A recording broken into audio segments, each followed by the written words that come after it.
So every Middlesbrough fan on social media has one go-to source that they go to for their transfer news, and this is the man who is behind it all. This is Chris Cassidy, owner of Boropolis. How are you doing, Chris? You okay? Yeah, I'm all good. Thank you, Phil. Thank you very much for having me on. And I must say, that was a very kind introduction. I don't think Ah, you know, it's how we do things here. Well, thank you for taking time out in the busiest week of the year, really, the final week of the year, the transfer window. Of course, for you guys, it's absolutely manic. But I just want to get into the story of Boropolis, how it came about, how it's obviously grown and gone from strength to strength, really, Chris. But first of all, starting with you, so when did you start supporting Middlesbrough? well, my first season ticket, that might be easier. I don't know if you'll be able to tell from the accent, but I'm not actually from Middlesbrough. So my dad's from Middlesbrough, and it was very much a case. I've grown up in Newcastle, surrounded by Newcastle fans. The only Middlesbrough fan that I went all the way through school with was myself. And as I say, it was very much a case of there was no chance I was ever going to be supporting anyone else other than Middlesbrough. So I've got my dad to thank for that. I don't know if I should thank him or not really, but yeah, that's where it started. Obviously, had kits. My older brother had all of the kits, had season tickets, and then first actual season ticket was. I mean, it just about sums up really my life supporting Middlesbrough. First season in the Championship, post relegation, uh, Gordon Strachan, Gareth Southgate in that first season. And yeah, there's been, I think it would be fair to say, probably more downs than ups, but wouldn't change it for the world. That's pretty much the exact opposite of me. My first season as a season ticket holder was the season that we won the Carling Cup. So I just signed up for it and thought, oh, this is brilliant. This is exactly how it's going to be. Just winning trophies every season and European football. And then I had a pretty sobering reminder a couple of years later when we were doomed to the championship. But of course, you've been following Middlesbrough for all of these years, and a lot of people now will know you mainly for your work with Boropolis. So obviously, for anyone who doesn't know, potentially Middlesbrough fans living under a rock somewhere. So Boropolis social media account on on Twitter primarily, going through all of the transfer rumours to do with Middlesbrough. They really are the sort of go-to tool that everyone uses, journalists, supporters, everyone. So, Chris, how did Boropolis come about? Where did you get the idea from, and how did it start in the early days? Yeah, so I always knew relatively early on when sort of, as I'm sure most little boys and little girls have it at some point in their childhood, probably not going to be a professional footballer, and immediately decided, well, if I'm not going to be a professional footballer, I want to try journalism out. And to be honest, the whole idea, the concept just came from myself, a few other people. I don't know if you'll be aware of Dan Ragusa. He's at BBC Tees now. Some other people, Tim Sigworth, he now works for The Telegraph, I believe. All as sort of up and coming, budding sports journalists, all at different stages of, just trying to break into the industry and get our names out there a little bit. Just decided, let's just all try and post about one thing that we all love, and of course, that being Middlesbrough Football Club. And then from there, it just really developed. I kind of just really thought I did my sports journalism degree, and I just thought that the stereotypical path of doing that is, going in with a Northern League club and gaining experience that way. And I kind of just always felt that if I can almost make my own work experience, that would be really cool. I can pick and choose when I do videos or what I'm posting about, really, and just really experiment with it, to be honest. And yeah, obviously, the big part in it now, Nathan, who I do the podcast with, joined during those years. But as I say, really, it just started off as something that I was hoping to gain a little bit of experience from, and it has just grown since, really. Hmm. Absolutely, well, it's definitely done that in terms of growth. It's absolutely massive on Twitter or X in particular, and like I said, pretty much every Middlesbrough supporter I know follows it and uses it as the sort of go-to source for transfer news. So, from your point of view, Chris, obviously there's at this point of the year in the summer, there's obviously there's good transfer stories, there's bad ones, there's good links, there's bad ones. It's really sort of silly season, I guess. There's a lot of rumors flying around. So from your point of view, Chris, how do you sort of qualify what's a good transfer story in terms of good information, and what's a bad one from a bit of a duff source? Yeah, it's always tricky because, as I'm sure you all know, like with the transfer window, there's so many, and especially now on X and Twitter mainly, as you say, that's really where the majority of these stories sort of are birthed from. It might just be a random person saying, "I've had a little bit of information. Uh, don't shoot the messenger, but so and so is signing for Middlesbrough, for example." And then you obviously have the actual journalists, the Fabrizio Romanos, the David Ornsteins, obviously in the Championship. They're not doing too much coverage, but there's still plenty of good sources. I think for me, to be honest, it's just a case of, because I've been doing it so long now, that there is certain sources that I must admit I will look at straight away and just think, no, I'm not sharing it. There's other sources where straight away you think, okay, there could be something in that, and as with any journalist, I suppose, really, as soon as there's a name, whether it be, as I say, an anonymous account with no photograph and it's a name linked with Middlesbrough, or whether it be one of the big journalists that I've mentioned, I just go about it in terms of, through a couple of years in the industry myself. Obviously, I did, after university, go into sports journalism, so I obviously have contacts from that, and from doing the account. Just really check it out. Send probably about 10 text messages to various different people and say, what have you heard? Is there anything in this, etc. And yeah, I think just from doing it for so long now, quite quickly, I've been able to develop an eye really for what is complete and utter nonsense, and what actually is probably worth pursuing, and there might be something in that. Hmm. Definitely, like you said, it's those tweets that come up from the accounts with like 12 followers on X, and you're sort of like, I wonder how credible this source Yeah. can possibly be. So I'm sure there's been some weird transfer stories along the way. Of course, there's been some really successful ones, which obviously come to fruition. But from your point of view, Chris, are there any stories that spring to mind? Any sort of tip-offs that you've had that have just been so far from left field that have just been ridiculous?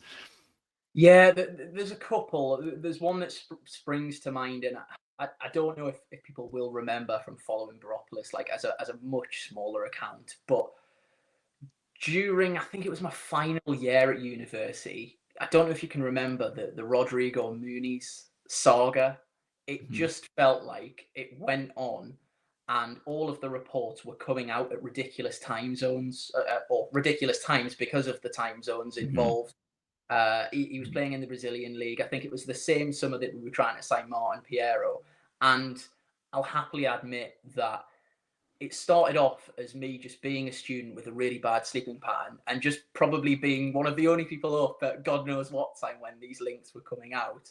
And from that point, we seem to be one of the first to sort of pick up on these Brazilian articles or Argentinian articles on Piero, and get them translated, and get them sort of shared to other Middlesbrough fans. And from that, really, that's where it sort of really picked up, and people began to send updates about Mooney's, made contacts from there. There's been a couple of other ones that really sticks in my mind, but just bizarre ones over the years. I think back even further, before I'd even done Baropolis, really. John Obi Mikel, that was one that just appeared out of nowhere. Uh, like a player of that caliber who'd had such an amazing career. I think he just uh, come from a Turkish club or something like that. Just really random links. And then in terms of more recently, I think the Adelson Melanda one, that was a really funny one, because there was no speculation at all from any sources. And then one evening he just appeared at a reserve game at the Riverside, sat next to, I think he was pictured next to Chris Jones. And at that time, no one really knew who he was, where he was coming from. And that was a funny evening, receiving some text saying, I think there might be a centre half close to signing from the MLS. Don't know his name. And then it was like putting a jigsaw together, really, a jigsaw identification, figuring out, okay, right, we know roughly what size he is.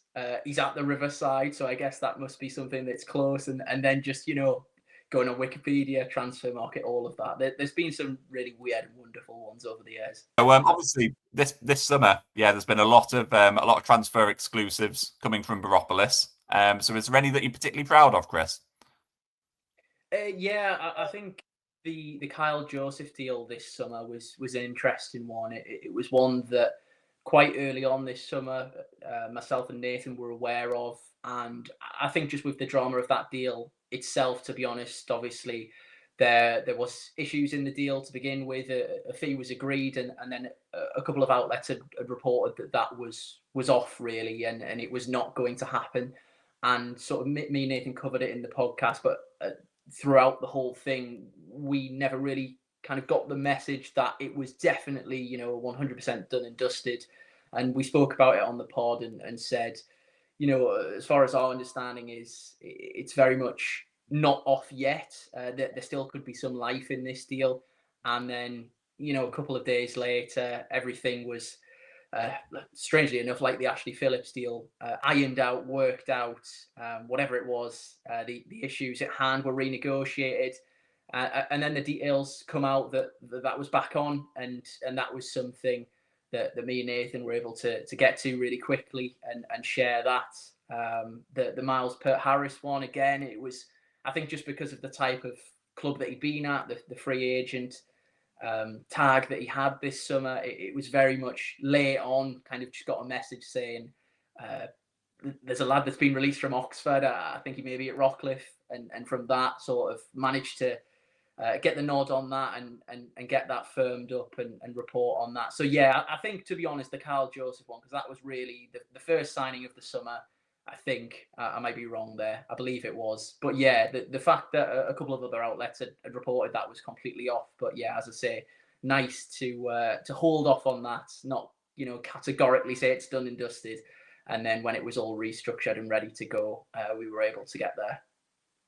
Yeah, definitely. It was a really good deal. It was probably the first quite exciting one of the summer, wasn't it, in terms of a transfer fee and getting it done and dusted. So just the last one from me, Chris. So obviously Baropolis going from strength to strength, like over 30,000 followers on Twitter and X, and obviously thriving on YouTube now as well. So what's next for Baropolis? What's the kind of next step in the kind of growth strategy, for want of a better phrase?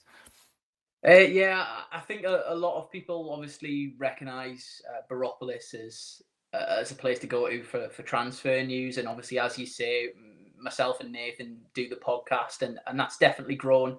And I think doing the transfer update videos over the summer is definitely got more eyes onto the podcast and onto the YouTube channel.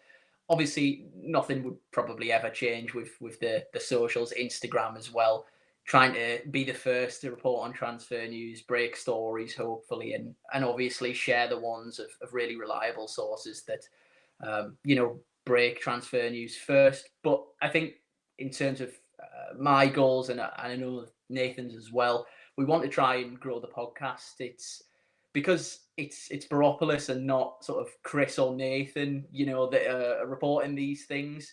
I think sometimes it gets forgotten about, or not forgotten about. That's probably the wrong phrase, but just it's not as well known to other people that we have a podcast alongside the social media accounts, and obviously we do that weekly. We speak about games, try our best to analyze them, and obviously throw in any little bits of information that we can as well. So grow the YouTube channel, hopefully collaborate like we're doing today with other Boro content creators, because there's plenty brilliant ones out there, and just get more eyes on the YouTube channel and continue to hopefully be as quick and as accurate as what we aim to be on all transfers. Obviously, the window's coming to an end, but you never know. There's always a random trialist or rumours of something like that pops up, even when the window's not open. Mm-hmm. Absolutely. You've always got a Rob Edwards leaving for Wolves to keep us on our toes during those quiet months in the autumn, don't you? So no, but for anyone who hasn't listened to the podcast, it's a brilliant listen, particularly over this summer. It's been incredible. It's just absolutely jam packed with transfer news, a lot of it exclusive news as well. So really is a must listen for any Middlesbrough supporters. So for anyone who hasn't listened to the podcast, or God forbid hasn't seen it on X or Twitter or Instagram, where can we find you, Chris? Where can we find Baropolis? So obviously on X is the main one, but we have an Instagram account, and that is consistently majority of posts, if not sort of 95% of them, will go on the Instagram as well. Just to shout out as well, we have an excellent graphic designer, Michael Manning. So the sort of match day posts and the really detailed sort of signing graphics and things like that, they go up on our Instagram as well. We're on Threads for anyone that uses that. All of the transfer news and things like that is on there. And then, as I say, YouTube as well. That's where the podcast goes, and all audio providers as well. So Apple Podcasts, Spotify, that kind of thing. Yeah, podcasts will always be on there. And as I say, we are usually doing one podcast a week, but with the transfer window, and as you say, God forbid another Spygate or another manager leaves, but we'll always try and do a podcast if there's any breaking news about anything else involving the club. God, I bet you were like that cat typing on a keyboard meme during Spygate, weren't you? When the updates were coming out every bloody 20 minutes or whatever. But yeah, definitely keep an eye out for Propolis. Definitely on YouTube as well, with the podcast and everything. So, Chris, thank you very much for joining me. Yeah, I know you've got a busy few days ahead with transfer stuff. Obviously, hopefully a few more Middlesbrough deals coming, but we will catch up with you very, very soon.